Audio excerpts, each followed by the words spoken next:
Loneliness is as bad for your physical health as smoking up to 15 cigarettes a day. That's wild. Neurodegenerative disorders like dementia or Alzheimer's, diabetes, heart disease, cancer, increased odds of getting one of those things just from being lonely. There just isn't an easy button. And if there was one, you shouldn't press it because it's not actually going to make your life easier. Your relationship with yourself will always be the direct indicator of how good your relationship is with other people. So if you have really, really low self-esteem, if you have low self-worth, then you're probably not going to be as great of a parent because you're probably going to be searching for ways for your kids or for your wife to make you feel more worthy, to make you have more self-esteem. And the bottom line is they're not going to be able to help do that. That's a you problem, not a them problem. But the last thing I would want is for my kids to grow up knowing their dad is somebody who couldn't control his own temper. I can see the enemy approaching the battleground. Hear the drums pound like a thunder sound loud. I gather up my crowd to prepare them for what's coming. We've been summoned. What's going on? Welcome to Alpha Dad Consulting, the show where we focus on helping dads become better family leaders. I am your host, Vidal. And on this episode today, we're going to have a conversation around how building the right relationships can elevate your leadership at home and in business. My guest today is a man who's gone from knocking on doors to knocking down barriers in the world of podcasting, networking, entrepreneurship. He's interviewed some of the world-class leaders, celebrities, high achievers.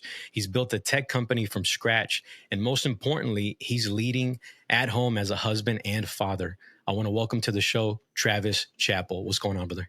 Gee, what's up, dude? Thanks for having me. Absolutely, man. Dude, so I wanted to start the conversation off, man.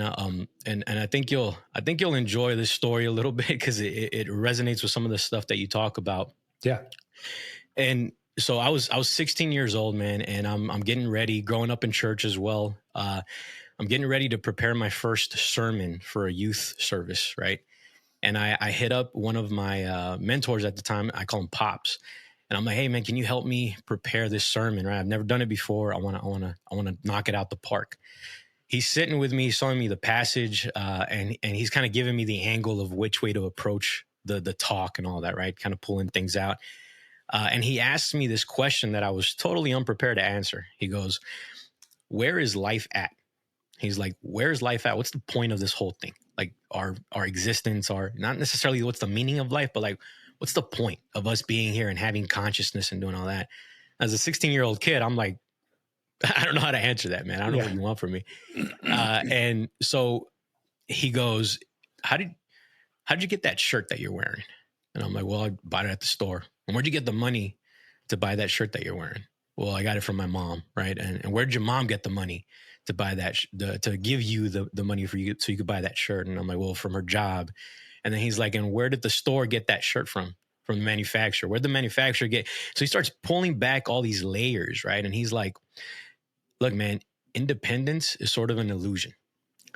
We're interdependent on each other, right? And if we're interdependent on each other in this world, then relationships really matter. And they're very, very important. And it's important for you to get good at knowing how to establish good relationships and develop good relationships. And at 16, man, I didn't know how to process that. And now as I've gotten older and gotten through my life experience and personal development and all that, now it's making sense. It's making a whole lot of sense. And my question for you is, man, when did that revelation happen for you? When you discovered like the importance of relationships and networking and having the right kind of people in your circle?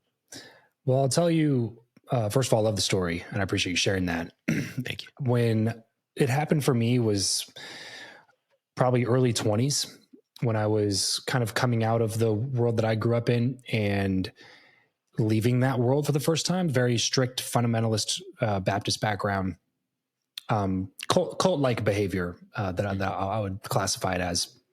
Because when I left, I was basically leaving everything behind. I was starting from scratch.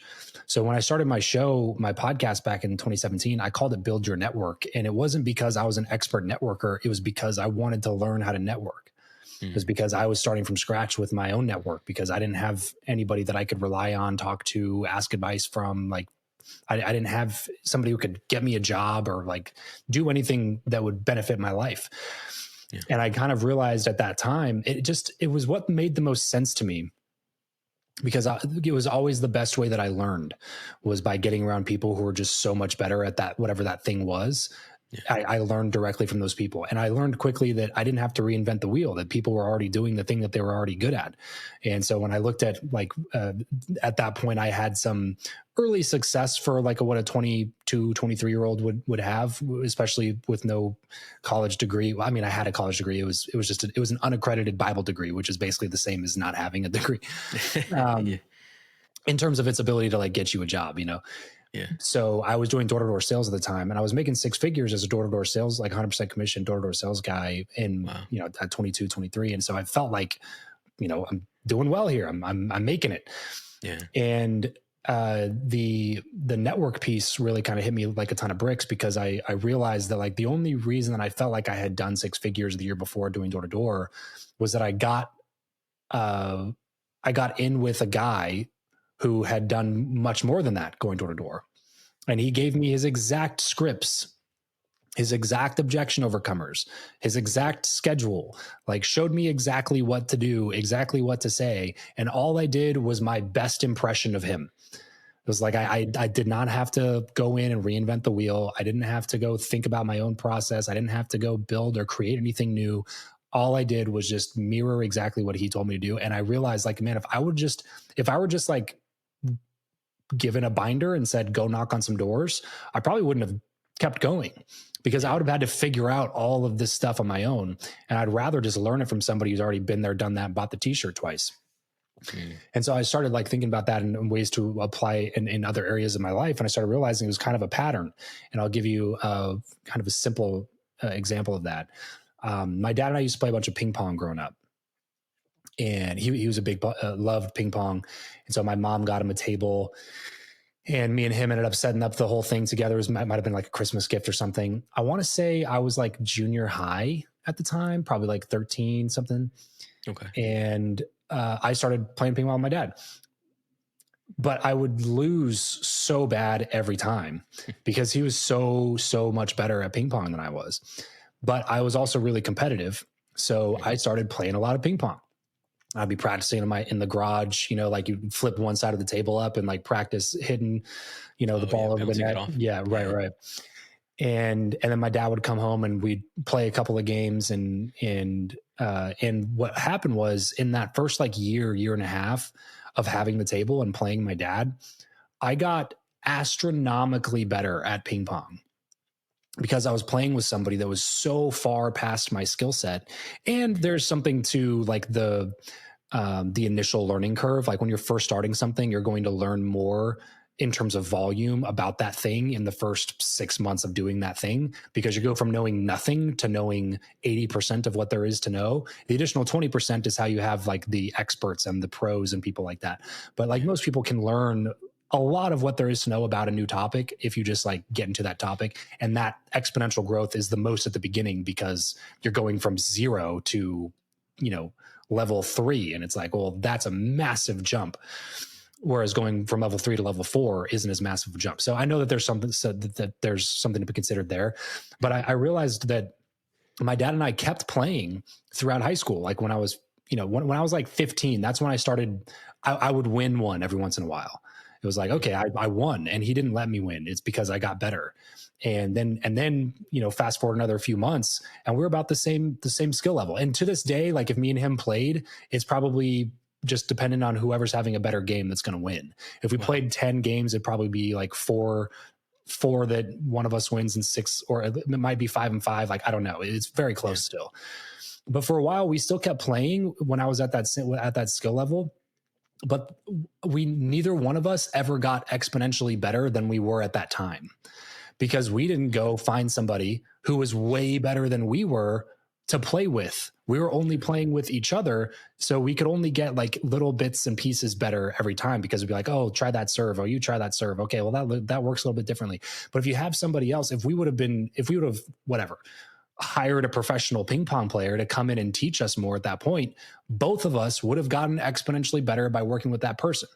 And so it just made logical sense to me, man, that if you go get around people who are doing the things that you want to be doing at a really, really high level, you can't help but jump in skill level. It's so much more effective than just like reading a book about it or doing something like, if you go get around, whether it's high volume sales or it's ping pong or it's coaching or it's, building a brick and mortar business, whatever it is, if you go find somebody who is so much better at that thing than you, then you're going to learn at a much faster rate. It's like your learning is going to be so far more accelerated than it would be by doing any other form of learning.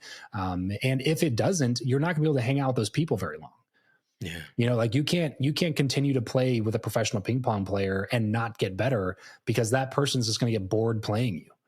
You know what I mean? Like you got to surprise them and be like, oh man, like that was a good hit. Like you actually scored a real point on that one. Great job. Let's keep playing. It starts becoming more fun for them to teach you. So like if you don't level up, you will be forced out. So like you're forced to do one of two things. You're forced to level up, or you're forced to go do something different because you realize you don't really like doing that thing. Yeah. So networking, relationship building to me, it seemed like the unlock to be able to get to whatever I wanted to be doing, was to go get around somebody who's doing it at such a crazy level that I couldn't even comprehend, because like they just eat, breathe, and sleep the mistakes that I'm making, the little things that I don't realize that I'm doing wrong. They could point it out in half a second. You know what I mean? So it just, I don't know how else to say it except for that it just made sense. Yeah, no, I agree with you there, man. It's definitely a cheat code, because anytime that, at least I look at my personal growth as well, and anytime I've gone around people that are just further ahead in whatever my interest lies and all that, like by osmosis, right? You get around them and it influences you. You pick things up, you understand. Even like my pops, my mentor who I mentioned, Pops, the way he would speak and communicate when I would just be in rooms with him. Growing up as a kid from the hood, I would just hear how he communicated with different people. Yep. And he always told me, like, dude, you got to be kind of like a cultural chameleon, is the way he would say, is like, learn how to adapt, learn, when you're in a room, assess who you're with and figure out how you can best communicate with them, and, be curious about your community. Like, he just gave me game on that stuff. Right. Not like, and it's played so much a part in podcasting and doing all these things, man. So, well, it's timeless principles, man. Like Paul said that in the New Testament. Yeah. He said something along the lines of, I am all things to all men so that I might by some means win some, or something like that. So he understood that like you have to adjust the way that you communicate with different people, and you have to learn how to communicate with people from all walks of life, different cultural backgrounds, perspectives. If you have any desire to lead, or if you have any desire to persuade at a high level, you have to learn how to communicate with a bunch of different people. And so getting around somebody like your pops who knew how to do that, like you said, you're going to learn just by being around those people and soaking it up. The level of conversations that they have, the things that they're talking about, the questions that they ask each other, just everything changes. Even like the little things, like how they tip the waitress at the restaurant. Yeah. How they communicate to the server at the restaurant, like things like that are, you can tell the difference from people who operate at that high of a level in every aspect of their life.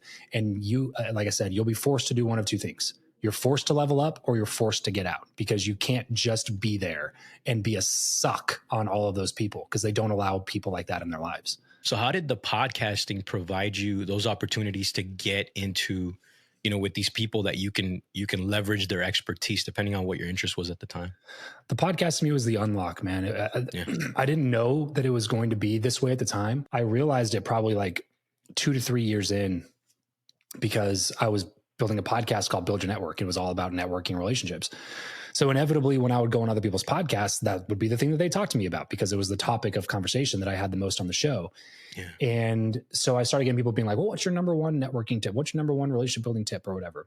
Yeah. And at first I would just go into what I had learned already, which is a lot of times what happens in content creation is like, at first you're probably just regurgitating all the same information that you've heard from a bunch of different people, which is nothing wrong with that.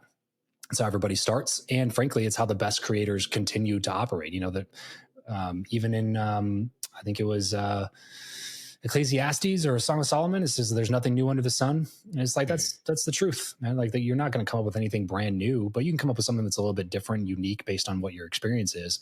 Yeah. But at the time I didn't. I was just like, what's your number one networking tip? I don't know. Master the value add. Give more than you take. Think long term instead of thinking short term. Things like that, I would say. And then I realized, like, after a couple of years, that I was really not telling the truth in those scenarios, because the number one thing that I did for my network was having the podcast, having a reason to be able to connect with people that I wanted to learn from. That was the unlock for me. And when I started looking at the people that I had actually connected with, the people I had real relationships with, almost all of them branched off of having the podcast in some regard. So the podcast was like, eventually started becoming the answer that I would give to people. It's like, you want to explode your network? You want to level up the people that you're having conversations with? Start a podcast. Like that started becoming like my practical, piece of advice to everybody who was curious about how I was doing it. Yeah, that was like your tagline. And still to this day, man, I mean, that's like when I think about I think about you because you advocate for it. So, and not only because you have a business and everything built around it, but you advocate and you have so much experience in doing it now. Yeah. Not only as a guest, but I mean, you're a host. You've done close to 1,000 now at this point. Over 1,000 now. Yeah. Over 1,000. Wow, dude, that's awesome. And you've had you've interviewed like Shaq and I think you've interviewed Ed Milet, haven't you, as well? A couple times, yeah. Yeah, dude, like that's awesome, man. Like do you have any interesting stories about like how you landed someone where you're like, man, that's a big name to get on, like, I would say like the ones at the beginning meant more to me because it just felt so weird. It felt like, why is this person saying yes to me? You know what I mean? Yeah. So I remember with this guest in particular, and everybody might not even know who he is, but his name is Jack Canfield. He's the co-author of Chicken Soup for the Soul, which is a book and book series that has gone on to sell over 500 million copies worldwide. 500 million copies of Chicken Soup for the Soul. And then they have like Chicken Soup for the Soul for families, or Chicken Soup for the Soul for runners, or Chicken Soup for the Soul. They have all these different subcategories that they've kind of co-authored. So gotcha. Mark Victor Hansen and Jack Canfield were the original co-authors of Chicken Soup for the Soul. And when I wanted to get Jack on the show, I had gotten his email from a mutual friend who basically said, like, it was, again, this is the very beginning. So I was lucky enough to get the email, but he wasn't comfortable making the introduction. He said, here's the email. Feel free to drop my name in the reach out, but he didn't like feel comfortable making an intro at that time. So I was like, okay, cool, no worries. So I reached out, and for a solid like 3 or 4 months, I didn't even know if it was the right email because I got no responses, no replies, like no indication of whether or not this was even being read. I didn't have any like open tracking software at the time. It was just like, I'm just sending this email out because this guy told me this was his email. But what I started doing was every month on autopilot, I would just reach out with an update. So the first one was like, reach out, ask to come on the show, whatever, no response. Yeah. Second reach out was, hey, Jack, here are the updates from last month. Here are the guests that I've gotten on recently. Here's how the show's doing. Let's schedule an interview. No response. After like 3 or 4 months, I finally got a response. And the response was basically like, no, not right now, but keep it up. Nice. Every month I would do it. It took me almost a full year. I think it was 10 months of reaching out every few weeks to say, here's what I've been up to. Here's the people that I'm getting on. Would you be willing to do a conversation? Yeah. And eventually it got to the point where he was like, all right, well, this dude's not going away. So let's just say yes. So he ended up saying yes. And I was able to go to his house in Santa Barbara with the videographer, set up in his living room and do a full in-person 1-hour conversation with the guy. And then when I left, he actually wrote up an endorsement for me. I think it's even still on my website to this day. Wow. That's something about like, oh, Travis is like a personal development leader for future generations or blah, blah, blah, something like that. So it ended up being like a really great value piece for me because a lot of people in the personal development authorship space know who Jack Canfield is. And so when they saw someone like Jack Canfield not only come on the show, but also in person at his house in Santa Barbara, plus be able to go to my website and see a full endorsement from him, people just started saying yes more often at that point. So that there's been several stories like that where it was just like constant communication, persistent professionalism for months and months on end, sometimes even a year plus, until people eventually just were like, all right, sure. You're clearly never going to stop emailing me. So let's just do it, Yeah. Yeah, dude, man, that's so cool because I imagine you're using a lot of the door-to-door sales stuff because you were used to the rejection and stuff like that. And absolutely. Here's one thing, man, that I want you guys that are listening to take away from that is the fact that even though he got told no, it doesn't mean no forever. It's like, hey, no right now, right? But you can keep trying, man. And Mhm. that's been an unlock for me as I've been able to get some different guests on the podcast, man. And um yourself included, like even with Matt, I've known Matt now, we're going on 3 years, Matt Very cool. Beaudreau. And we've gotten pretty close, like throughout these years. But I actually didn't feel comfortable ever asking him to connect me with anybody until we had a relationship for a couple of Sure. years. Yeah. You know what I mean? Like just me personally, from out of integrity, I was like, dude, I don't want to be the guy that's like, hey, taken advantage of, right? So, and then when I asked, it was like, yeah, dude, of course, man, let's do it, Yeah. But that's the thing, man. It's the patience, the understanding that, yeah, you could be rejected, but that's not an eternal rejection. You're not going to, you have an opportunity, and then hitting these milestones as you bring on these guests, like you get endorsements like the one you got, and it's like it can like level you up and level up level you up in ways that you never thought possible. 100%. Yeah, so, That's it. The same, the game is just staying in it long enough to be able to get the results. yes, sir. Yeah. And, and we live in a world right now, man, where it's all instant gratification, right? And, and they want it fast. They want the success. They see guys like Rogan or like Chris Williamson, or, any of these guys that are like big time names right now in Sean Ryan show, right? All these guys. And, they're looking at them like overnight success, but dude, like they've been doing it. Rogan's been doing it for years, Yep. And it's that consistency. It's that knowing that it's a long game, not a short game. And, and a big lesson I've taken, man, from podcasting is that it's not so much about the audience building or the growing of the following or the growing. It's really about what you touched on earlier, which is like getting around people with expertise, leaning in on that wisdom and being able, like, because very much so, man, when I bring guests on, like I learn so much just as being a host and trying to develop questions. And I and sometimes the conversation goes ways that I couldn't account for, couldn't plan for. And it ends up being way better than I even imagined it in my own mind, and you just learn so much. And then your audience, just as a byproduct, gets some of that as well. Right. So, yeah, man. Yeah. You don't have to be the expert to start, man, but you do have to start in order to be the expert. And when you're starting with a show, like I did with mine, you don't have to be the person that's already at the destination that's calling everybody to the destination in order to make it successful. Now, shows that start like that tend to have a faster path to audience growth, right? Like you have like a Alex Ramosi who blew up with his online brand, his personal brand, his content, his podcast, his YouTube channel, everything that he's putting out. Yeah. He did it from the position of, I've reached the destination that you're trying to reach. Now come visit, now come this way. And I'll help you get to where I am. And that blew up much, much faster because he has the result that people are looking for. But it doesn't mean that that's what you have to do in order to be able to get that result. You can also start like I look at it like I'm the captain of the ship. So it's like we have an idea that that's the destination that we're heading to. Like the destination we're heading to is be better at whatever, building relationships or fill in the blank for whatever problem you're trying to solve with your content. Yeah. I'm just the captain of the ship.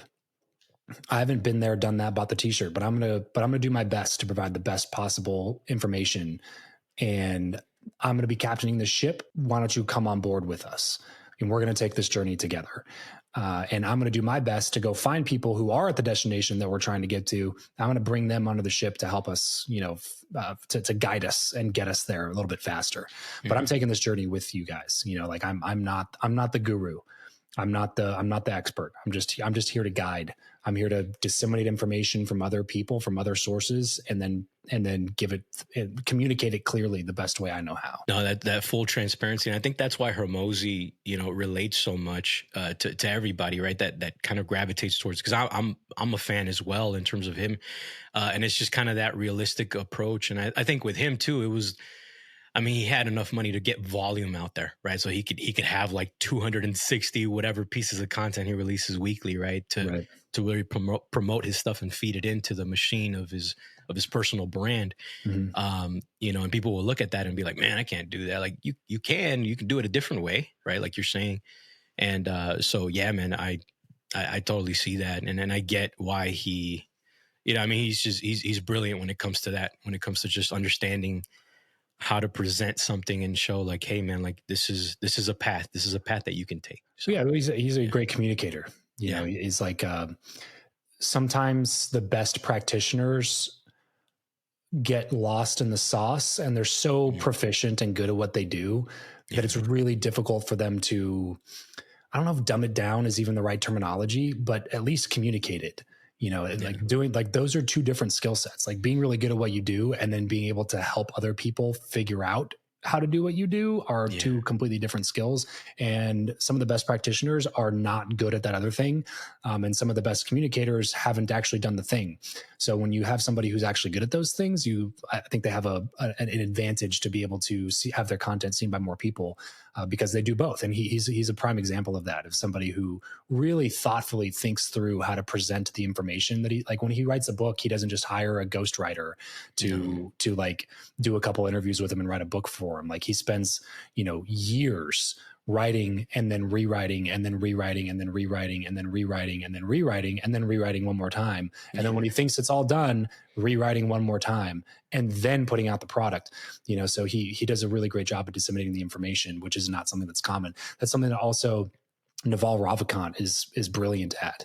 Somebody who's a deep practitioner, who's ultra successful in his own right in so many different paths that he's taken and ventures that he started, but he's also just a wise sage that knows how to communicate the things that he's learned to a wider, audience of people. And that's also showed up in his content, the things that he does. When you look at, guys that are in the space, like the podcasting space, what do you take as some of the fundamental elements that they have that make their episodes so compelling? Like, a guy like Chris Williamson or even Rogan, and have you adopted some of those frameworks for yours? Like, when you go in as a host, what's your game plan to make it effective and to get the best out of your guest? I think if you're constantly looking at what everybody else is doing, then you're never going to come up with your own secret sauce. Yeah. And that's what every one of those people have. They have their own secret sauce. Gotcha. Chris Williamson he's very similar to like a Tim Ferriss. Yeah. But he's not Tim Ferriss. He's got the Chris-esque, way of asking questions. The cool British accent doesn't hurt either. That's for sure. More psychologically impactful, like actually from real data and studies that people with a British accent tend to be more trusted, especially in the States. I don't know if that's true in the UK or not, because everybody's got one, but in the States, that's why you see people hiring like British voiceovers and like British talent to run ads and stuff like that, because it's more trustworthy for whatever reason. So he's got that little bit of an advantage baked into his accent, but also he's a great question asker. He's eternally curious. But like I said, he also has his own style where he's really good at building frameworks through which he has made decisions and then communicating that framework to other people. So even when he's having like really smart people on, he'll have like a social psychologist or an evolutionary biology expert on or something or like Naval, that. Like he just had Naval on too, right? Just recently. On. Yeah. He will hear them explain something to him. Yeah. And then he'll come up with a name for that thing that person just explained. And even that person will be like, oh yeah, that's a perfect way to say it. That's a great way to say it. So he's really good at coming up with these mental models and frameworks and then giving that back to his audience as a way to implement the complicated thing that his guest just said. Whereas a Rogan is he's a world-class conversationalist. Yeah. Regardless of what you think about him, I think it's wild the vitriol that he receives now just because of the last election cycle. When he's gotten involved in other election cycles on the other side, and now people are mad at him. Anyway, before I digress too far down that rabbit hole, but now people are like, see people all the time just calling him stupid and calling him dumb, and he's just unintelligent and whatever. And it's like, okay, well, this is just you being a hater, clearly, because even if you don't like the guy, you got to be able to give, credit where credit's due. And he's an expert communicator. He just is. He's an expert communicator, and he is above expert conversationalist. Having a 3-hour conversation with anybody that's somewhat interesting and compelling the whole time is already difficult. To have a 3-hour conversation with the volume and of people that he has, as well as the variety of backgrounds, like both volume and variety, and still be able to have the conversation, because he's not an interviewer. Like, he's not Larry King. Larry King asks questions, and he would talk for 5 to 10% of the total interview time, and it would be mostly focused on the guest. Joe is a conversationalist, like through and through. If you did a breakdown of some of his episodes, like, he's talking as often as the guest is talking. And he'll switch it up a little bit, right? If it's like a comic or a UFC person, something that he knows a lot about, he might even talk more than the guest does. Whereas if he brings on a social psychologist, he might talk a lot less on that one, and maybe he's talking 25-30% of the time. But you'll notice, like, he doesn't ask a ton of questions. If you listen to him a lot, he's just really good at saying something that prompts a response from the guest without it being a question. And that's why I say he's more of a conversationalist than he is an interviewer. And he's really, really good at that. And so if you try to come in and do what Rogan does, you're probably not going to do it very well, because, first of all, before he even started the podcast, like, not only does he have like 15 years of experience and thousands of episodes on his podcast, before he started the podcast, he was an actor on a sitcom. He was a touring stand-up comedian, and he was the host of Fear Factor. He talked for a living. He communicated for a living to people from all walks of life, different cultural backgrounds, different perspectives than he had. And so by the time he started the podcast, he had a really interesting, eclectic, weird group of friends that had interesting things to say. So you had some of his early episodes with like the Alex Joneses of the world, and you have some of his early episodes with, Duncan Trussell and some of his friends that were in the stand-up comedy world. Like, they just had more interesting things to say, and he was really good at pulling that information out of them.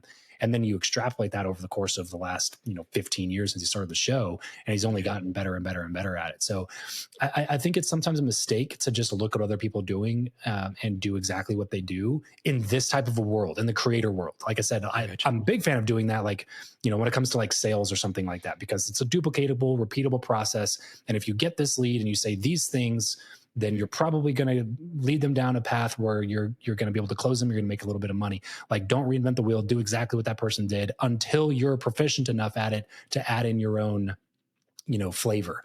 But with the creator world, man, if you spend too much time focusing on what everybody else is doing, then you're never going to figure out what it is that you bring to the table.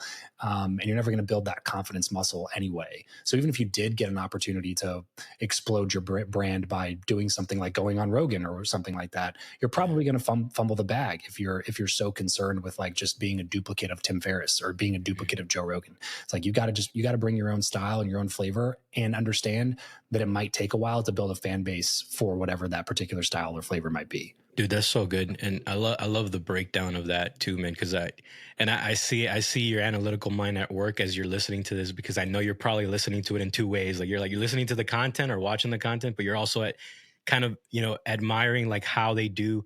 And Rogan definitely has that style of just bringing up like topics, right? Like trending topics, and he'll just say like, oh, what do you think about this? Or like, oh, have you seen this lately? This news in the story lately? And then they just start talking about it, like two friends at a coffee shop talking. Right. And that's what's intriguing, is that you're just kind of that third party fly on the wall in the middle of this conversation. You just get to hear it. You get to be a part of it. Right. Yeah. Dude. So what about yourself, man? Like, how have you come up with sort of your unique style and framework as how you approach it? Because like I said, you've interviewed so many different guests, like these high achievers. And I'm sure, I don't know how you probably have to adapt how you approach depending on the guest that you have. Do you have like a list of questions that you bring up all the time, or how do you normally go into it? I've leaned into this kind of like story framework where I'm just really interested in the person themselves and like their personal story, like their life circumstances, what hand they were dealt, and how they played that hand to get where they are. So if you listen to a lot of my conversations, they're loosely structured on like a timeline based way that makes sense in my brain as I go throughout the conversation. So I don't have to have a ton of prep done. The more prep I've done, the better the conversation is, because I can take the conversation toward different, areas.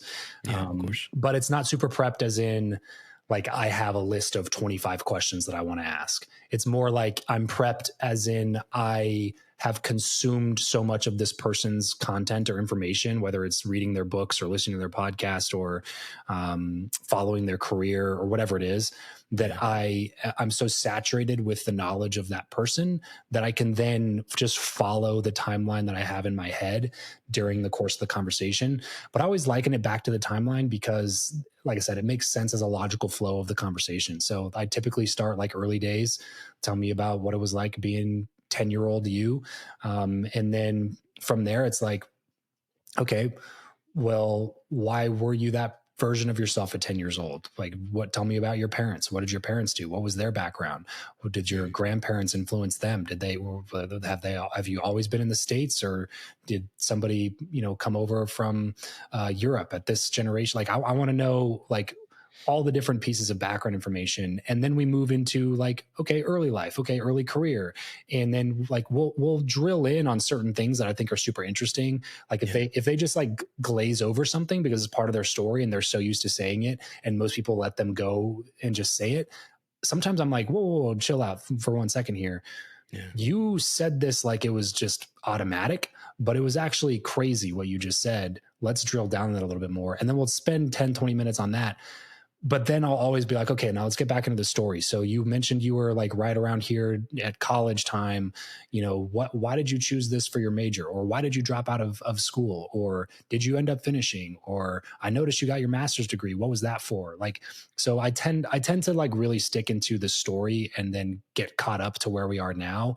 And then like throughout the conversation, I'll just drill down on the ththings that I think are really interesting. What I want to go into next, man, is let's go into Guestio and the platform that you've built, because this is interesting. It's, it's something that, because you're in the podcasting world, and you essentially created a platform where you could bring podcasters, and guests and bring them together, and even allow the podcasters to get paid for that. Can you speak to that and where that kind of came from as well? Yeah. So this was me just scratching my own itch, man. I was banging my head against the wall, trying to get good guests on the show and constantly level up. And I used Cameo a couple of times and just didn't get great results because that's not what Cameo was built for. So I was like, if this platform existed, I would be a customer.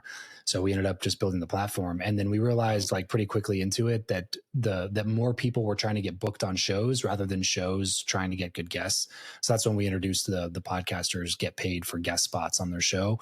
Caused a lot of like, not uproar, but at least conversation in the industry, because some people looked at it as like payola and you shouldn't be doing that.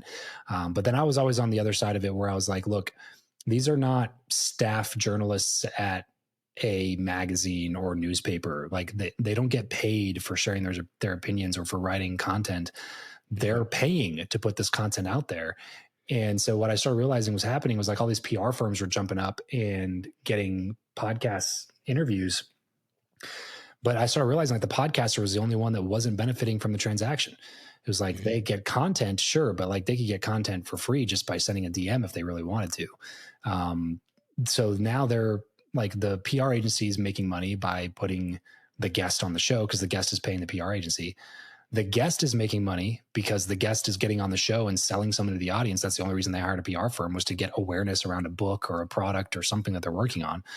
So it was like, so the podcaster, who's the person putting all the time, energy, and effort and money into building this audience, now gets $0 from the transaction, where the PR agency is making money and the guest is making money. I was like, this is broken. It's messed up. Like the podcaster should be able to get at least some like rev share or something from the PR agencies that are making all this money off of their audiences. Because that's like, if you're a PR agency like that, like your product is other people's audiences.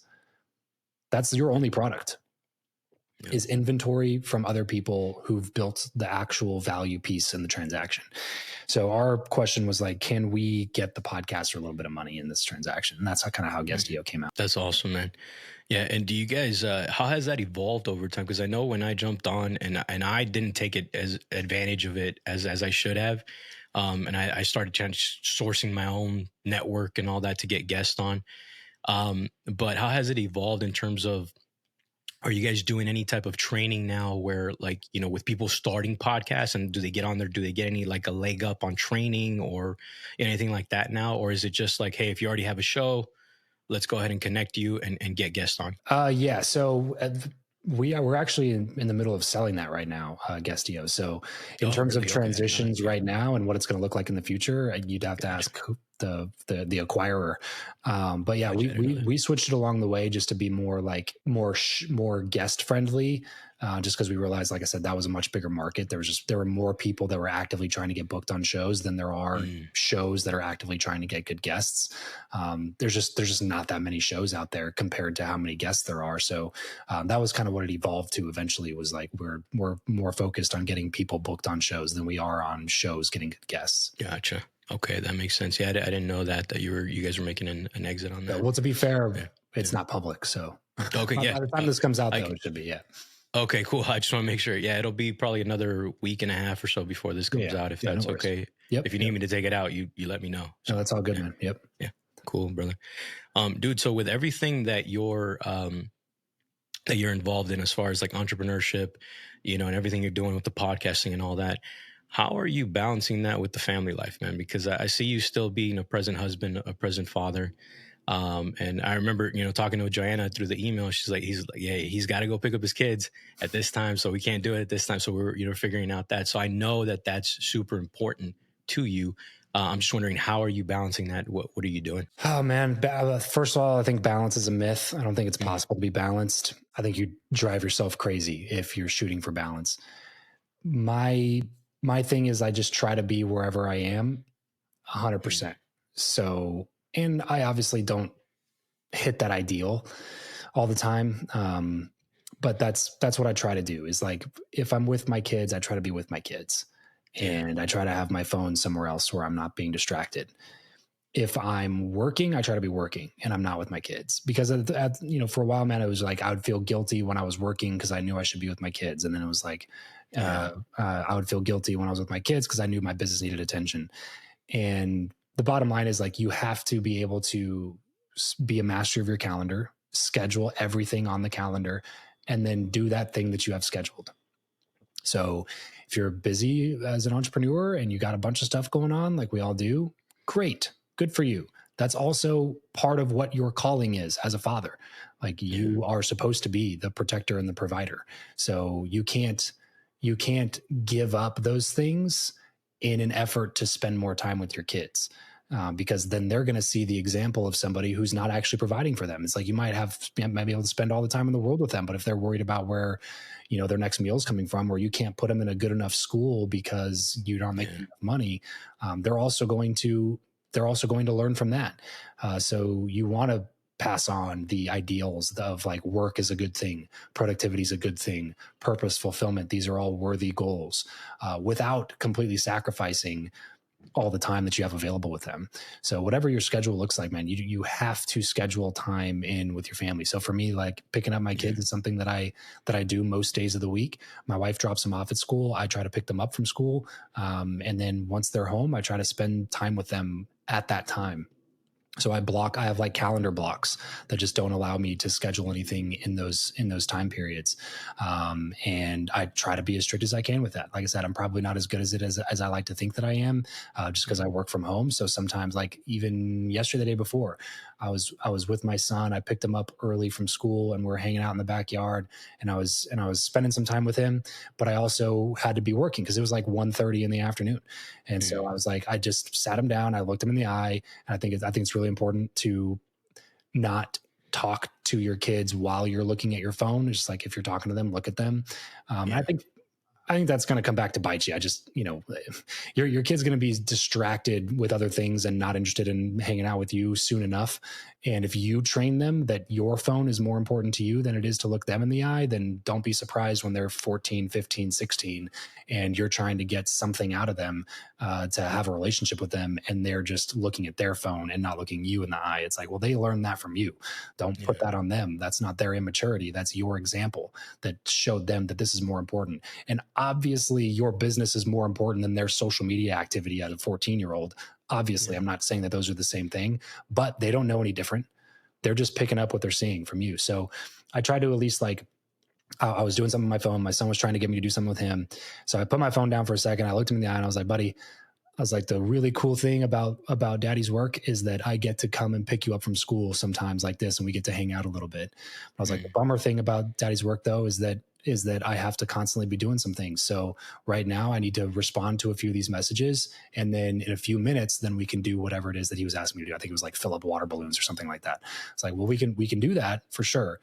Just give me a few minutes, and I need to respond to some of these people, because this is the nature of daddy's work. This is like the nature of what I got to do in order to be able to live the life that we get to live. It's going to require some things from me on this end. So, your kids are smart, have the conversations with them, and they obviously don't fully understand everything. And it doesn't mean they're not going to interrupt you 30 seconds later to keep asking you to fill up water balloons until you're done with your messages. But I at least can point to that as the frame of the conversation. And he at least understands that from a perspective like, okay, dad's not ignoring me. He just told me he has to do some work really quick, and then we can hang out a little bit. So wherever you are, be there. Don't shoot for balance. I think balance is a myth. And if you try to use that as your number one goal, I think you're going to constantly be frustrated, and you're never going to feel good about the work that you're doing. And then be a master of your calendar. Schedule the time with your family, just like you schedule time for a Zoom call with your team or whatever it is. You have to be intentional, because it's not just going to take care of itself. Yeah, I love that, man. That intentionality. I've always found it difficult too, man, because I work from home as well. And now with the business, the podcast, and all this stuff that I'm doing, it's hard to turn off the entrepreneurial mind, right? And sometimes, when you're with your kids and you're playing, and I go downstairs and I'll play with them for a little bit, or they're homeschooled too, so they're here, right? And my wife stay at home, so we're all kind of here at the house most of the time, and I'm in my office working and all that, but they have access to me. And I'll be down there and I'll play with them sometimes, and then my mind will be thinking about something business related or some sort of message that I got to get back to. And I like space out, man. My wife sometimes has to tell me like, hey, are you here right now? Like, Right. Yeah, she's kind of my checks and balances that way, and I got to come back, right? But such a good point, man. I don't know if when you experience that, because I'm sure you do, how do you go back to being present? Do you have anything there? It depends on what I'm getting distracted by, because sometimes, like, if you're an entrepreneur, you're a business owner, sometimes things require your attention, and you can't just pick it up tomorrow. It's like this has to be solved right now. This is like this fire is burning inside of my business, and if I don't go put out the fire, it's not going to go away. So sometimes it might require your attention. If it does require your attention, again, have the intentional conversation and leave the room. Don't be above like getting off the couch. Like if you and your whole family are all hanging out and your mind is elsewhere and you're distracted, leave the room and go to your home office or go outside, go for a walk by yourself and do that work you need to do, and don't be there for a second. Take care of what you need to take care of. But if it's not something that requires your attention and it's just you spacing, then put your phone on airplane mode and set it on the counter. Get it away from you, get it out of your hands. Sometimes it's simple for me. It's just like writing something down. Like sometimes like I have an idea in my head and I know that if I don't take action on it right now, that nothing's going to happen with it. So like, okay, keep a journal next to you or have your phone there for taking notes and send yourself a quick voice memo so you don't forget what you're thinking about. Because sometimes it's important, but it says it's important, but it doesn't require your urgent attention right now or urgent immediate attention. So if it's less important, but it's still something that you want to make sure that you come back to later, then get it out of your head, write it down so that you can focus on the family and just draw your attention back to them. Because you don't want to be in a, I don't know, man, like your kids are only small kids once. So, you don't want to get to the point where you're again, trying to do work when your kids are 16 that you should have been doing when they were 6. And now you're trying to play catch up to get their attention and get them to be a part of your life. Yeah, man, the technology advancement stuff is what kind of irks me with that, as they get older. You were talking about how, they're 14, they're on their phone, they're in social media, and I don't know what social media is going to look like in another, 5-10 years or so. But the thing we've been talking about a lot on the Apogee side, man, is AI. Yeah. And just kind of the advancements, like the fast advancements we've been making on that. How are you kind of sort of embracing that in the business realm or in the podcasting realm? Are you kind of like, hey, I'm advocating for it, you want to use it, or are you kind of weary of it as well? I would say a little bit of both. Okay. I am never for stopping innovation for the sake of keeping up some illusion that we already have it figured out and we don't need to continue to do better. You know, that's the stuff I get weary of, is like right now it's social media. Like social media is the villain of the last 10, 15 years. And then people can just rush to painting Mark Zuckerberg as Hitler himself type of a thing. And it's like, I don't know, man, like you can't convince me that Mark Zuckerberg in his dorm room in Harvard was like, you know what I really want to build? I want to build an app. Then this app is going to mess with the mental health of an entire young generation. And like, it's going to cause insecurities. And like, that's going to be awesome. Like, that's obviously not what he was building that app for. He was building it for all the amazing things that it does. And there are a lot of amazing things that come out of it. And so I kind of grow weary of the people who romanticize old times, because that's not how Western society works. That's not how America was formed. Mm-hmm. We're always forward facing. We're always looking to the future. We're always making innovations. We're always trying to improve the quality of life. It's just that when you make more innovations, it provides more problems. That's how innovation works. You know, like it doesn't solve all problems. It just makes problems different and puts them in different spaces, which requires more innovation on that front. So like, I hope that in 10 years, when my kids are in their teens, I hope that they can't even get on social media. I'd like to see some sort of like age limit or something like that, because now we have enough data. Like I said, when social media first came out, we didn't have any data to know that it was like actually messing with people's mental health, causing deep rooted insecurities, like leading to depression, anxiety, and all these, you know, terrible outcomes that social media has. It doesn't mean that we get rid of social media and that was dumb and we shouldn't do that. It's like, there's a lot of really great things that have come out of it. It just means that we have to now innovate about the problems that we're experiencing from the past innovations that we've had. So with AI, that's kind of how I feel about it too. Is like a lot of people are like, oh, we just can't, don't use it. Don't, you know, create this kind of fear mongering attitude about something that has a lot of potential to do a lot of really, really great things and bring part of the world from being third world to being first world in a single generation. Like, it has the ability to do so many really, really cool things. And so to completely villainize something because of the downsides, to me, just doesn't make sense as a strategy for moving forward. So I am very much a proponent with just saying that, like, with any innovation comes a lot of downsides. And just like good people are going to use this to do really, really great things in the world, bad people are going to use this to do some really nefarious, insidious things in the world. So, you know, you can't just keep your kids off of it. You can't just prevent them from, like, you don't want them to get into that new world and not be able to add value in that world because they don't even understand how it operates, because mom and dad gate kept AI from them for their entire lives. You know, the future of work is going to be highly impacted by AI. Your kids' ability to learn new skills, your kids' ability to create, like, all of that stuff is going to be dependent on their ability to use and leverage AI to their advantage. So yeah, I'm a proponent. We use it, you know, I use it for a lot of research things. I use it for a lot of, I don't use it for things that replace me currently. Like, I don't like that. I don't like the idea of writing content that's in my name that AI wrote. I don't like that. But I did recently write a chapter for a book that I'm thinking about working on more. And when I was done with that chapter, there was this cool ChatGPT extension called, I think it's called Creative Writing Coach.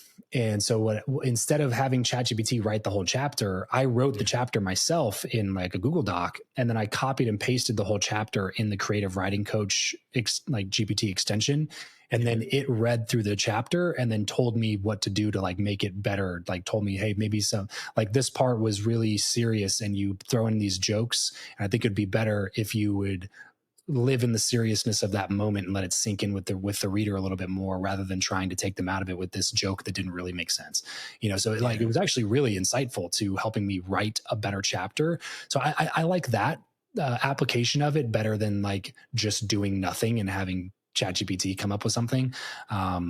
because I think that'll be what differentiates the stuff that really takes off in the future, is the stuff that's not written by AI, but is like AI enhanced almost, at least for now, because I just don't think that it's good enough now. Maybe in a few years, it'll be good enough to just like listen to a few of my podcast episodes and then be able to write something that I look at and I'm like, that sounds exactly how I would have written it. Maybe that's coming, and it probably is coming. Right now, it's not that good. So I like it more for, how can it give me a framework to then work through, or how can it improve what I'm already, working on, or the things that I'm already somewhat proficient at.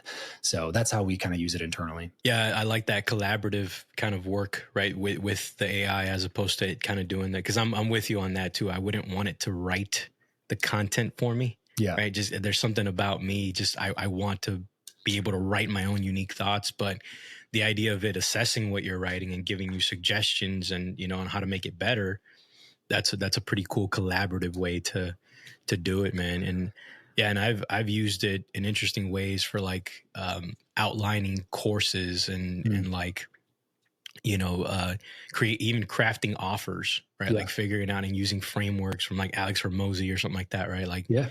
So it's man, it's very powerful. Where I'm weary of it, man, is like these stories of, these kids having like AI relationships, right? Like where it leads to them committing suicide or something like that because the AI told it to, or where like, the robotics and AI component where they could essentially make a full blown like female, right? That acts and talks and AI female. Yeah.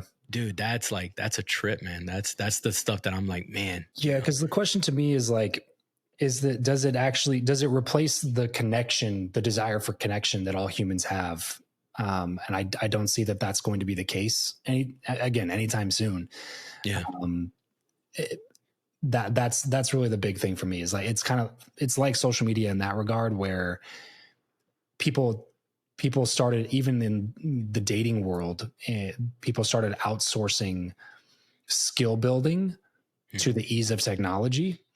And then now they have to deal with the repercussions of not having built the skill. Yeah. So like, social media does not replace connection. It's more media than it is social. So you can't use it as a way to combat inner feelings of loneliness, because it's just going to lead to more loneliness and isolation, because it's a media platform. It's not a social platform. And so with AI, I think it's kind of the same way, where it's like, if you look at this as a replacement instead of an enhancement, I think you're going to be sorely disappointed. And I think that your mental health is up for grabs. We can't, I don't see how we can replace the need for human connection. Like it's so hardwired into our biology, for so long. Like we are a tribal people. That's how human beings are. We've been relying on each other for tens of thousands of years, for people to like hunter-gatherer tribes. Like if you were isolated from the group, you're dead. Yeah. It's not a matter of if, it's a matter of when. There's only a period of time that you can go surviving on your own without being a part of that tribe. So that's why we have anxiety, and that's why our mental health worsens when we have internal feelings of loneliness. Because if you're constantly feeling lonely, you never get out of a parasympathetic state. Like you're constantly in a state of fight or flight, because your biology is hardwired to believe that if you do not get connected or feel belonging to a certain community or tribe, then you are going to die. Just like the same way that if you saw a tiger around the corner, your fight or flight kicks in and you got to run away. You know what I mean? Like it's the same exact thing that centers on the community thing. So if you don't have a strong sense of community or belongingness, then you're constantly going to be in this eternal state of anxiety, which is what leads people down these dark mental wellness holes, and then starts affecting physical health. It's pretty crazy, but loneliness is as bad for your physical health as smoking up to 15 cigarettes a day. That's wild. And that's from the U.S. Surgeon General. That's not from some like random like third party podcast I listen to, from people who aren't in the cultural zeitgeist. Like this is literally the U.S. Surgeon General coming out and saying, statistically, with the data that we have, smoking up to 15 cigarettes a day is as bad for you as being lonely for your physical health, not just mental health. That was the part that surprised me, is like loneliness leads to an increase in all-cause mortality. All of the 4 major diseases, like neurodegenerative disorders like dementia or Alzheimer's, diabetes, heart disease, cancer, every single one of those is increased odds of getting one of those things just from being lonely. So you can't outsource connection to AI. You can't outsource connection to dating apps or to social media. It's a skill that you have to learn. You have to learn how to be connected and stay connected to other humans, or I think that you're always going to walk around feeling lonely. I pity a world that is full of lonely young men. That is a recipe for disaster, man. Very much so, bro. Yeah, absolutely. And that's why I bring up that fear, right? That where instead of them trying to connect with like how we have, like where we had to go talk to the girl and we had to go, quarter, that they'll think that that's too hard or too difficult. Yeah. And they'll resort to some sort of an AI type relationship where that'll suffice for them to fill that gap of loneliness. And yeah, that's just something that I'm weary of and cautious of, man. But absolutely, dude. Yeah. Dude, and I've heard studies, man, too, of I don't know if there's like a village somewhere out in Europe or so. I don't know if it's Italy or so that they said that it's like where people live the longest. Like there's 5 of them. So there's 5. Okay. There's 5 blue. They call them blue zones. Oh wow. Which has the highest concentration of centenarians on the planet, which are people who live to be past 100 years old. Yeah. So there's 5 of these blue zones, and there's been a lot of studies that have come out about them. Yeah. They don't follow one diet. The only like commonalities between their diet is basically just whole foods, like good food, but it's not like vegan or keto or any of these other like paleo or whatever. Yeah. It's a variety of diets. Just mainly they eat food that doesn't have a bunch of garbage in it. Yeah, right. Yeah. Exactly. Yeah. But the other core common denominator is community. Is a sense of belonging. And I don't think that that's by accident. You know what I mean? I think that has a really, really big thing to do with it. Because even in some of these communities, they're chain smokers, man. They've been smoking since their 20s and they're 103 and they still light up. It's like the things that we point out as like the main villains of not to endorse smoking cigarettes. Okay. Smoking cigarettes is a bad thing. Don't do that. It's terrible for your health overall. But my point is saying that like, you would think that wouldn't be the case. You're like, wait, you're 103 and smoked for 80 years. It doesn't make any sense. But turns out there are some other things that are potentially more important, and community and belonging seems to be one of those things. Yeah. And I've heard Alex say this, that you can't AI community. Yeah. Right. And I think you can't AI podcasting and doing this kind of thing either, man. Like there's no way, Yeah. There's no substitute for the work that's required. Even these relationships, like the AI relationship things, like I can only imagine that the AI is going to start nagging you just like a regular wife would. You know what I mean? Like you're not going to be able to get away from it. Like that's part of what makes that's part of what makes the relationship interesting. It makes it dynamic. It forces you to grow. It forces you to learn. It forces you outside of your comfort zone. It forces you to have friction, because the friction leads to growth, which also leads to fulfillment, which also leads to purpose. Like you can't have any of these things by just pressing an easy button. That's not how it works. Like you have to work through the difficult parts. That's part of what makes it worth doing. It's part of what makes it worth having. That's why lottery winners go broke within 5 years, 3 years, probably even.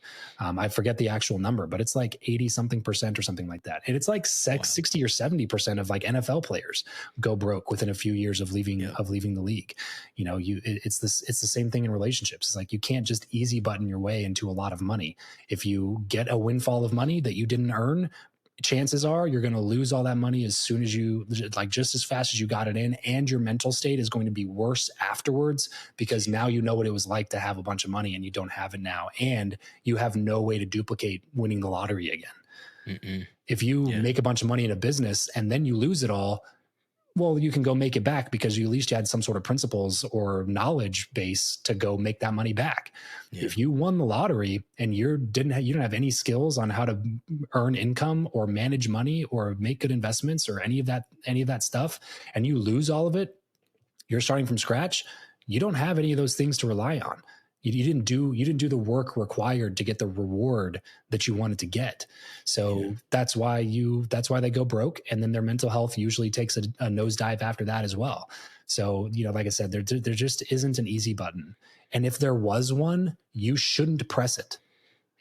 Because it's not actually going to make your life easier. It's an illusion. The work is what's required to live the purposeful, meaningful, fulfilling life, which leads to a broader feeling of happiness and a stronger sense of community in your tribe. Like you can't avoid the work, man. And so if AI and social media and some of these other things like are leading you down a path of like just pressing the easy button over and over and over again, that's a dangerous place to be. Yeah, I agree there, man. Very much so.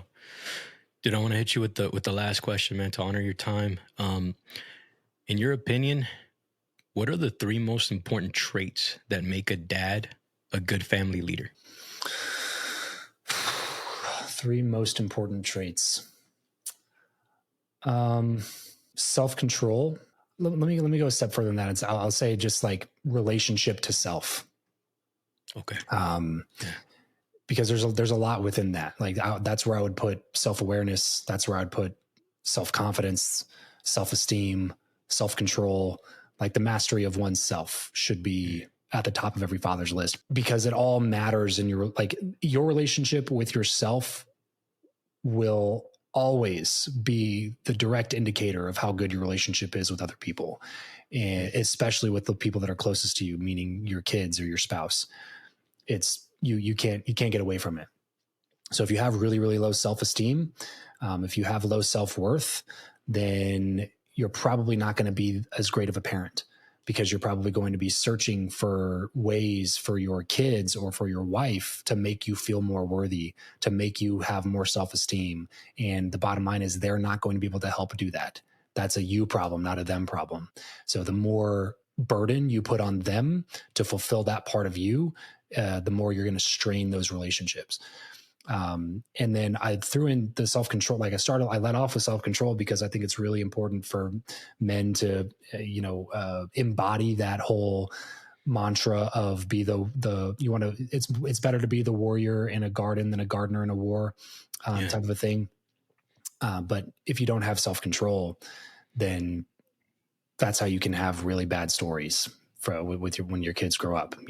Like the last thing I would want is for my kids to grow up knowing their dad is somebody who couldn't control his own temper, somebody who genuinely scared them because I got in their face one too many times. But again, like that self-control stems from something with self-esteem and self-worth, because that's the only reason that dudes are doing that. They feel disrespected. They feel inferior. They feel like the people in their life don't respect them like they should be respected. And maybe they don't. But that does not mean that you have permission to fly off the handle and scare your entire family into submission. Yeah. That's not the behavior of a man. That's the behavior of an insecure little boy who never grew up. And I'm sorry if you have some deep wounds that you need to heal in order to feel worthy. And I'm sorry that maybe your parents treated you a certain way, or maybe they abused you. I'm sorry that those things happened to you, but it does not give you license or excuse to repeat the cycle and do it to your own family. So I think that's like a really big piece of it. So I'll say like the first thing would be relationship to self-awareness, self-worth, self-control, self-discipline.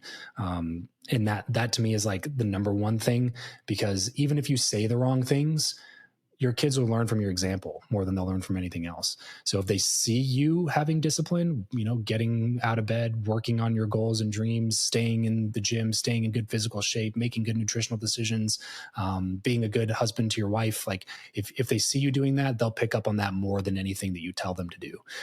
So like to me, the biggest thing is like mastery of self from your relationship with yourself. Secondly, I would say empathy. I think empathy is a highly underrated characteristic, especially for men.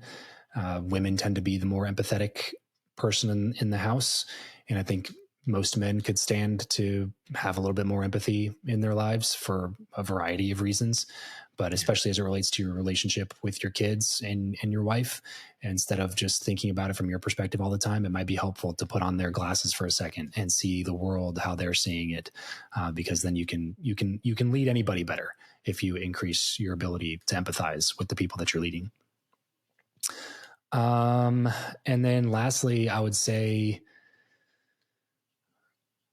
I mean, this is going to sound super kind of woo-woo a little bit, but love, something that I don't think that men have been historically okay with showing or being comfortable with talking about. But, you know, I think being willing to show, display, and articulate the love that you have for the people around you goes a really long way, especially with your kids and especially with your son. If you're a father to a son, I think that stuff goes, you know, a really long way with them. Like your kids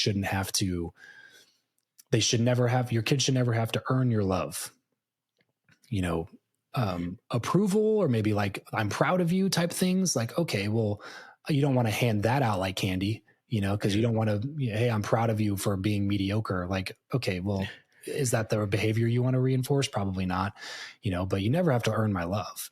And you should never have to feel like because you acted a certain way or you did something you weren't supposed to, or you did something that you knew I wasn't going to be okay with, you shouldn't have to question whether or not, like, I love you unconditionally. It's literally unconditional. It can't be earned. It is by very nature of the fact that you are my son that I love you, and you should always know that. And if you don't know that, that's not a you thing, that's a me thing, because I need to figure out how to display that better for you, like whatever love language that is for that particular kid. Like, figure out a way to show that to them, because that's my thing, man. Like, we're parents. We're going to screw up so many things. That's like the worst part about being a parent, bro, is like when you realize that you're a parent and you're like, I can do my best. I can read every book. I go to every seminar. I listen to every podcast, and I'm still going to screw up so many things. Yeah. But if you can get across like the main things to your kids, I think that at the end of the day, like, they'll come to terms with it and they'll forgive the downfalls. That's why I say, like, keeping the main things. Like, how's your relationship with yourself? You know, do you at least try to be empathetic toward the people in your family? And then do you love your kids unconditionally, and do you constantly make sure that they're aware of that and that they don't have to like go earn your love? You know, like, if you can get those things across to them, you know, I think that in the future, they'll be a little bit more, you know, forgiving when it comes to all the other things that I'm for sure messing up on completely and fumbling the bag on. You know, I'm no expert. I always tell people, like, whenever I give parenting advice, like, man, I don't know. I don't know. I'm just trying my best like everybody else is. But I also think that the effort is what should be praised rather than being perfect, because nobody's going to be. Yeah, no, dude, I love that. And I think the love component really is like the overarching thing, right? Because it's the love of self and then the love of others with the empathy, right? So you're kind of putting those two components together. And then when you're showing empathy to your family like that, I think your kids will be more forgiving. At least I'd like to. My kids are still young too. My oldest is 6 and I have 3. And they're all very different personalities. So I love them equally, but I have to show them love and affection differently because they respond differently, right? So Yeah. But my hope is that, when us showing that empathy, and us, like you did with your son, explaining when you have to focus on work versus focus on him, standing on that as the foundation in your household, and you have a home of peace and love and empathy, and everybody has self-love for each other and their own selves, right? Like, dude, like, I think that's a recipe for a good human. Yeah. You know? Yeah. Still mistakes, still things, still flawed, you know, but forgiveness there as well, which is what we need, man. So 100%, dude. I love it, dude. So what's next for you, man? After, Guestio, everything that's going on right now, what's next? Where can people go to find you and find out more about the work and everything you're doing now? Right now, it's just the podcast, man. We're just getting back into full-time podcaster chair. So we have 2 podcasts now. We'd love for anybody to go check those out. Give us some feedback, what we could be doing better. We have Travis Makes Money, which is our daily business entrepreneurship show. And we have Travis Makes Friends, which is like broader society culture, talk to comedians, psychologists, athletes, UFC champs, stuff stuff like that over there. So actually Tim Kennedy's coming on that one.